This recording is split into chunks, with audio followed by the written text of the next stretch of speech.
Ashamaa akkam jirtu maatii hordoftoonni jabaa miidiyaa marti keessan arragaa viidiyoo biraadhaa walitti deebinee jirra.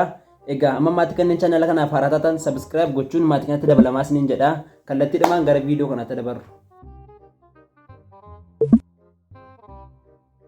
Raaj artistoota Oromoo keessaa kan seenaa hin daganne keessaa eenyu yaadattame? Artistoota Oromoo seenaan hin daganne keessaa tokko namicha nagaan boqodhu mallas jedhee sana. Maal ta'ee namichi? Malli Zeenaawiin yoo tolu lubbuudhaan ka'ee kana laale Oromoon minnakka wedhaan ta'e maal ta'ee namichi qoy? Malli Zeenaawiin maaliif nagaadhaan boqota? Jahannama taa gubatu. Raachuun ijoolleen keenya tokko nama rabsu. Maaliif nama rabsuu garuu? Gaafuma namni isaan irraanfate, gaafuma namni isaan ilaaluu dhiise, tiktaakii irra ba'anii yookaan ganda namaa rabsu yookaan namaa rabsu. Maalidha? Maalan beekan Raachuu? Mee jara kana dhaamsa tokko dhaamiif mee? Baay'ee haadhogo namni Oromoo gaarii ta'uu hin dandeenye, Arsii gaarii ta'uu hin danda'u, Shawaa gaarii ta'uu hin danda'u, Wallagga gaarii ta'uu hin danda'u. Yaas sirriidha. Raachuu jarattiin garuu maaliif baala gizee nuun jetti? Jarri maaliif baala gizee hin jetti? Maaliif? Maalan beekan Raachuu? Maaliifidha garuu? Tokko maqaa balleessiif yoo ta'ellee garummoo maqaa balleessii qofa miti. Tokko maqaa balleessiif. Yaa sirriidha maqaa balleessiidhaafi. Raachuu siin garuu Oromoon kun si jaallataa? Gittimii kan Oromoon gittimii na jaallata. Maaliif garuu Oromoon kun maaliif akka si jaallataa? Ana bara Tiriidantii Oromoo, Qoraasuma Oromoo, Ocholoonii Oromoo, mucaa isa Oromoon hundi na jaallatu. Dhugaadha sirrii jette. Raachuu Oromoon gaafa bishaan namni gaafatu maal namaa kennaa? Oromoon yeroo bishaan gaafatamu aannan namaa kennaa. Raachuu kaleessa moo isa deemtee oollaan irraa si dhabe yootiin? Akka goddanyaa koo tokko haati manaasaa dhukkubsateedhani hospitaala ciiste. Achi ishee gaafachuu deemeen yeroo deemu ilkaan ishee tokko irra hin jiru. Maaltu ilkaan ishee irra yaasee? Maal taatee obboleettii koo jennaan goddanyaa keeti qaabbaa manaa koo ani fiilmii irraa ilaaleen fiilmii yeroon ilaalu fiqiranyaamoonni lama tiraasiidhaan akkas warreeru. Ani fiilmii irraa ilaaleen gaafa inni hojiitii galu tiraasiidhaan akkas gonnaan akka fiilmii inni ka'eetu aareetu booskiidhaan ilkaan narraa yaasee.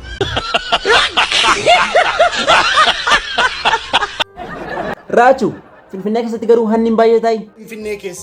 Finfinnee keessatti waggaa meeqa Oromoon ganzaba isaa hatamaa ba'e? Waggaa meeqa?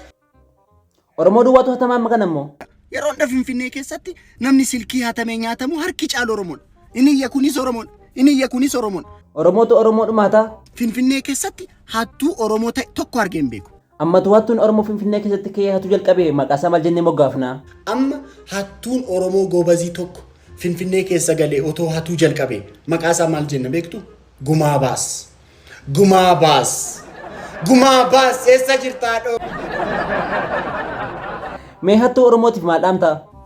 Hattuun Oromoo burraayyuuf sabbataanatiin kottuutii Finfinnee. Raachuu garuu kaleessa isa nyaatee laaqana? Kaleessa immoo booleetti qurxii ajajannee qurxii keenya shakashakaa jirra numan shakashaknaa. Ayi Raachuu ishoo wadda yaabbeeti. Ofii keetii kottaati booleedhaa saambusaa nyaadhaan nu jettaa ofii keetii qurxii nyaattaa? Maalidhaa Oromoo? Ani yeroo hundaan asaambusaa nyaachuu qabaa? Yoo namni na gaabbase yeroo hundaan asaambusaa nyaachuu qabaa? Gaafa namni naafeeru qurxii sina nyaadha kaa? Maalidhaa Oromoo hunda? Lakkina qoosin Raachuu. Soba. Lakkina qoose Raachuu konkolaataa qabda mineeti? Garmaamu tola. Raachuu siin garuu booleen kun baay'ee wanta kusitti tolte minii? Nuti toleetu boolee alla qabsoof jenneetu asaambusaa nyaachaa kan boolee ollu qabsoof jenneetu bakka Finfinneen kan Oromooti yeroo jennu boolee olla kaa malee burraayyuu ta'anii Finfinneen kan Oromootiin maalidha? Kottaa boolee olumaan asaambusaa nyaanna girgirii dhiisaa. Raachuu mee Oromoodhaaf dhaamsa tokko dhaamimi? Oromoo girgirii qofa miti gandummaas dhiisi. Gandummaan keenya amma immoo gandummaan keenya deemee isa gaheera. Laayikii irra gaheera. Facebook laayikii gandaan wal maraxaniitu godhu. Dhugaadha Raachuu.